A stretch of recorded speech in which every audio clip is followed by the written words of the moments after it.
Abdullah ibn Abbas radiallahu anhuma, he tells this story, it's an authentic narration at Tabarani, of the Prophet ﷺ going to visit one of the people of the Ansar. And similar to the last narration, this is a man that's relatively unknown. In fact, we don't even have his name in the narration. He's just Rajulan min al-Ansar, a man from amongst the Ansar.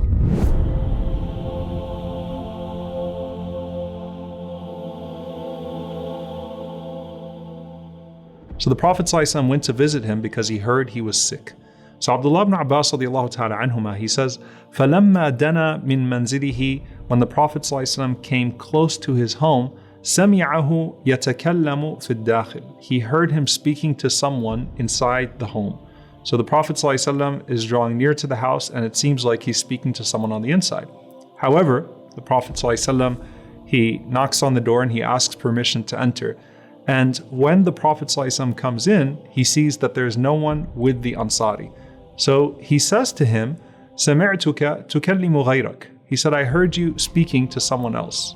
So the Ansari man responds and he says to him that, Ya Rasulullah, I had gone out and I came back home اغتماما بكلام الناس مما بي من الحمى, because I was grieved by what people were saying about my illness. So that could mean that either there was some sort of appearance that came as a result of the illness, he looked sick, or people treated him in a certain way because he was contagious. So even though the narration says humma, which is a fever, it can mean any type of illness that made him repulsive to the people. So he continues with the Prophet ﷺ and he says, فَدَخَلَ عَلَيَّ دَاخِلٌ, so someone came with me to my house. Someone entered into the house after me. And listen to how he describes it. And he says, وَاللَّهِ مَا رَأَيْتُ رَجُلًا قَطُّ بَعْدَكَ أَكْرَمَ مَجْلِسًا وَلَا أَحْسَنَ حَدِيثًا مِنْهُ. He said that, I swear by Allah, I have never seen a man after you, Ya Rasulullah, who is more noble of a companion, nor more beautiful in their words. So he's saying to the Prophet ﷺ, this mysterious person entered behind me and he sat with me and he kept me company, and I've never seen anyone more beautiful than him except for you, Ya Rasulullah. Rasulullah ﷺ says, do you know who that was? He says, no. He says, ذَلِكَ جِبْرِيل, that was Jibreel alayhi salam. And he says, وَإِنَّهُ مِنْكُمْ لَرِجَالٌ لَوْ أَنَّ أَحَدَهُمْ يُقْسِمُ عَلَى اللَّهِ لَأَبَرَّهُ. He said, I swear by Allah, there are people amongst you that if they were to take oaths upon Allah subhanahu wa ta'ala, Allah would honor those oaths. Now, before I continue with the connection of this narration to other narrations, I want to stop for a moment and connect this to what we learned about a person who was sick in the first place, right? When you read the ahadith about a person who is sick, that person, that believer who is sick, is surrounded by angels all the time. There are the angels that come to visit, there are the angels that receive the visitors. You are surrounded by the malaika at all times because you're in a state of constant expiation of sins, right? While the sickness is with you in whatever capacity, even if it's a minor illness, right? The Prophet ﷺ said, even if it's something as simple as a fever, the angels remain in your company the entire time, and 70,000 angels go with the one who goes to visit the sick person. Of course, the Prophet ﷺ mentioned to us that on the Day of Judgment, as Allah subhanahu wa ta'ala is speaking to the person who neglected the opportunities of khair, the opportunities of good, Allah subhanahu wa ta'ala says, I was sick and you did not visit me. And the person would say, how could I visit you, O Allah, and you are the Lord of the worlds? And Allah subhanahu wa ta'ala would respond, don't you know that so-and-so was sick? And had you visited that person, you would have found me with them.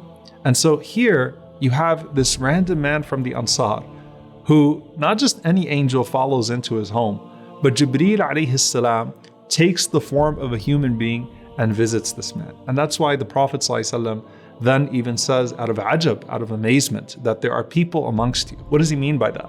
There are people amongst you that are relatively unknown, but at the same time, they have such a position with Allah subhanahu wa ta'ala. And that's where you find some of the other narrations. The Prophet ﷺ says, رُبَّ أَشْعَثْ مَدْفُوعٍ بِالْأَبْوَابِ, that it might be that there's a person that's covered in dirt, turned away from the homes of the people. لَوْ أَقْسَمَ عَلَى اللَّهِ لَأَبَرَّ. And if that person were to take an oath upon Allah subhanahu wa ta'ala, Allah would certainly honor that oath. In another narration, the Prophet ﷺ said, أَلَا أُخْبِرُكُمْ بِأَهْلِ الْجَنَّةِ, should I tell you who the people of Jannah are? So they said, Bala ya Rasulullah, yes, O Messenger of Allah. So the Prophet ﷺ said, كُلُّ ضَعِيفٍ مُتَضَاعِفٍ لو أقسم على الله لأبره. He said every ضعيف متضاعف. Okay, ضعيف is someone who, it means weak technically, but here it's a person that sees humility, a person that is downtrodden. And متضاعف is that person is made to be in such a situation.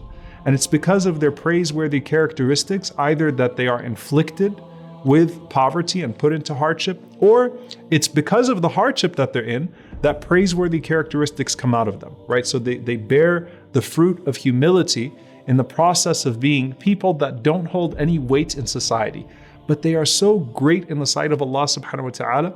If they were to take an oath upon Allah subhanahu wa ta'ala, Allah would honor their oath. And that's greater than even the answered supplications, right? So the Prophet ﷺ is teaching us that there are people amongst us that are worthy of being visited by Jibreel alayhi salam, but you would not let them into your home.